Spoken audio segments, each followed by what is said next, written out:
Boa tarde, paz do Senhor. Estou aqui para gravar mais uma reflexão. Se encontra em Atos, capítulo 9, versículo 15, né?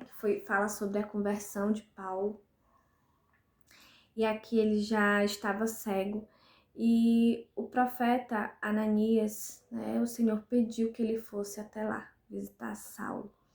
Né? E ele questionou o Senhor, mas esse não é o homem que persegue o teu povo, né? Que mata os teus santos. E aí o Senhor disse a ele: vai, porque este é para mim um instrumento escolhido para levar o meu nome perante os gentios e reis, bem como perante os filhos de Israel. Pois eu lhe mostrarei quanto lhe importa sofrer pelo meu nome. E aí eu fiquei refletindo nessa palavra, né? Logo depois, né? Saulo, ele é batizado, né? Com o Espírito Santo, ele fica cheio do Espírito Santo. E em seguida, Saulo é transformado em um novo homem, né? E ele vai pregar a palavra de Deus. Ele vive o milagre e ele vai testemunhar, né, o que Deus fez na vida dele. E eu fiquei refletindo que o Senhor, ele gosta do desafio, ele gosta de pegar aqueles que pra gente é impossível, né? Deus pega um traficante, uma prostituta, um homossexual. Deus pega aqueles mais improváveis, né? O beberrão, o mentiroso, o adulto, e ele transforma, né? Como ele pegou um assassino que matava e perseguia os filhos de Deus, porque ele achava que era a coisa certa. Deus vai lá e faz um processo com Paulo. Ele fala com Paulo, né? Ele fala com Saulo, Saulo ouve a voz do Senhor, ele fica cego. Aí o Senhor já dá os sinais, né? De como que a gente é antes de ouvir e de enxergar as coisas de Deus. A gente é cego. Então, quando aquele homem vai lá, né, aquele profeta, ele toca, né, porque o Senhor enviou ele lá, ele toca naquele homem, ele ora por ele. Os olhos dele, a palavra diz que imediatamente lhe caíram dos olhos como umas escamas e tornou a ver.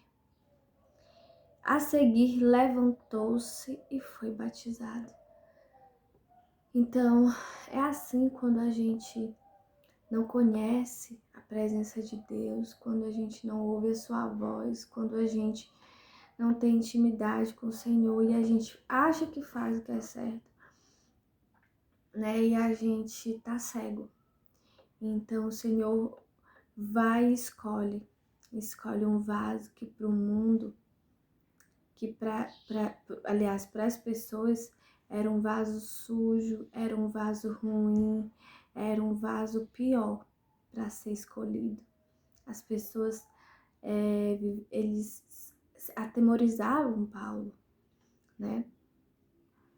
Mas o Senhor diz que ele é escolhido para ser um instrumento, para levar o nome de Deus. E ele vai mostrar para Paulo, né, quanto lhe importa sofrer pelo nome dele. E aí eu fico olhando como que Deus é lindo. E a gente muitas vezes desacredita, né, de pessoas assim. E nós devemos orar, interceder por pessoas assim. Porque o que para o homem é impossível, para Deus, ele gosta de trabalhar no impossível mesmo. Nesses ambientes de improbabilidade, o Senhor, ele gosta de promover o milagre. Ele gosta de confundir a mente humana. Porque ele é Deus. Ele é um Deus de milagres, ele é um Deus que pro que o homem é impossível, para ele não.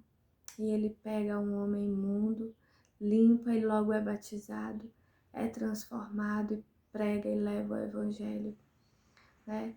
E eu fico refletindo que naquela época era muito difícil, né? Logo adiante eles começam a pregar. Aqui eles estavam vivendo um tempo de muita perseguição, onde não se podia falar o nome de Jesus. Depois da morte de Jesus Cristo, ele enviou o Espírito Santo Consolador, né, para que desse força e consolasse o povo que estivesse ali pregando a sua palavra, levando o evangelho. E logo Paulo começa a pregar, e aí eles começam a ver, mas esse não é aquele, né? Aquele que perseguia, né? Os filhos de Deus, e eles querem matar Paulo. E Paulo, os discípulos pegam ele, colocam ele dentro de um cesto e desceram pela muralha, porque eles estavam fechando a cidade para matar Paulo, por causa do evangelho que estava sendo levado. E hoje em dia não é muito diferente, né? As pessoas, o povo de Deus que se levanta para pregar o evangelho verdadeiro é perseguido, porque hoje em dia está na moda dizer que é crente, dizer que é evangélico, que tem Deus, que conhece Deus de ouvir falar, mas o povo que realmente conhece Deus de intimidade diariamente é um povo que deixa as velhas práticas para trás e começa a ter novas atitudes, né? Se você andava com vestimentas que mostram o seu corpo, que desagradam a Deus, você muda o seu comportamento. Se você tem atitudes que envergonham o Evangelho de Deus, você muda os seus comportamentos, né? E se você falava antes de uma forma que envergonha o Evangelho de Deus, você muda. O que você assiste, o que você ouve, você filtra. E há uma mudança. Não tem como você viver um Evangelho e amar fazer todas as coisas, porque hoje o dilema do mundo é mais amor, por favor, mas o Evangelho de Deus, ele não é só amor, não. O Evangelho de Deus, ele é justiça, a gente sofre perseguição, a gente passa por momentos difíceis, porque hoje o Evangelho está sendo levado de uma forma que é só bonança, mas não é assim. Muito pelo contrário, né? Então, que a gente venha perseverar na palavra de Deus, orar por aqueles que são improváveis, pedir para que Deus os salve as prostitutas, os homossexuais, os adúlteros, os enganadores, os assassinos, salve, que eles possam ter uma nova chance, uma oportunidade, que Deus faça mover na vida deles, assim como fez na nossa vida. Nos amou, nos salvou de graça, simplesmente por amor. E é isso. Que Deus abençoe e uma boa tarde.